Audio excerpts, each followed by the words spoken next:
एक अंधेरी रात थी और एकता एक लंबी रेल यात्रा के लिए तैयार थी। उसकी ट्रेन कामयाब सफर शुरू कर रही थी जब एक अनजान स्टेशन पर वह एक विशेष ट्रेन में चढ़ गई। ट्रेन का माहौल कुछ अजीब सा लग रहा था, जैसे कुछ भयानक होने वाला हो।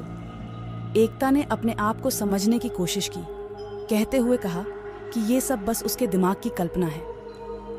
जब वो अपनी सीट पर बैठी, उसने महसूस किया कि ट्रेन के अंदर कुछ अलग था।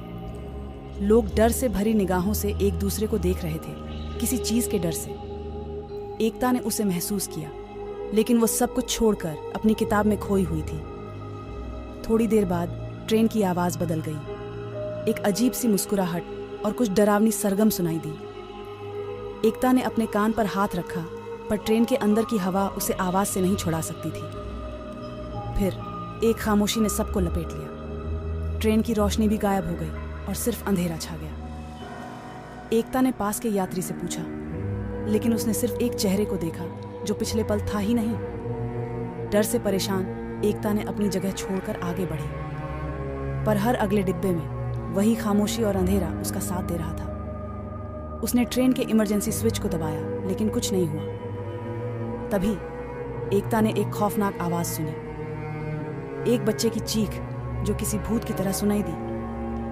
उसने सोचा शायद वो सपना देख रही है, लेकिन जब उसने अपनी आंखें खोली, उसने देखा कि कुछ और था। ट्रेन के पास से एक भूतनी के साए की तस्वीर आई जो उसे देख रही थी। उसके छुरे हुए चेहरे में एक लालच भरी मुस्कुराहट थी। एकता के दिल ने तेज धड़कना शुरू कर दिया। वो भूतनी के चेहरे को देखकर चुप हो गई। उसने समझा कि कुछ गलत है और वह ट्रेन से निकलना चाहती है, लेकिन ट्रेन नहीं रुकी। वो दरवाजे की तरफ भागी, लेकिन दरवाजा खुलने की जगह वही खामोशी और अंधेरा उसका साथ दे रहा था। तभी एकता ने एक आवाज को अपने कान में सुना, ये ट्रेन भूतों का है, इस ट्रेन से कोई भी बाहर नहीं जा सकता। वो घबरा गई, लेकिन उसमें हिम्मत नहीं हारी। उसने अपने आप को हिम्मत दी और आगे बढ़ने का फैसला किया।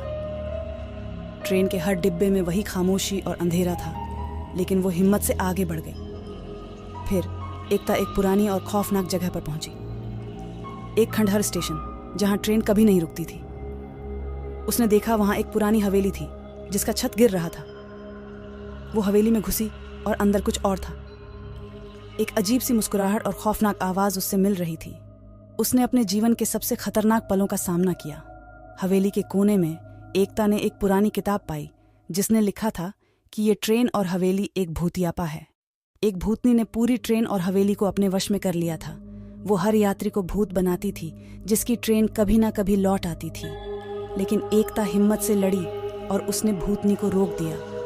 उसने पुरानी किताब में एक मंत्र ढूंढा जिसने उसे भूतनी से लड़ने में मदद की। वो मंत्र पढ़कर उसने भूतनी को हवेली से बाहर निकाला और ट्रेन को मुक्त किया।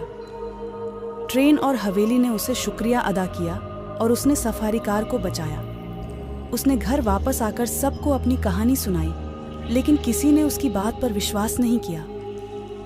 लेकिन एकता जानती थी कि उसने क्या देखा था, और वो कभी भूल नहीं पाएगी उस रात के भयानक सपने को।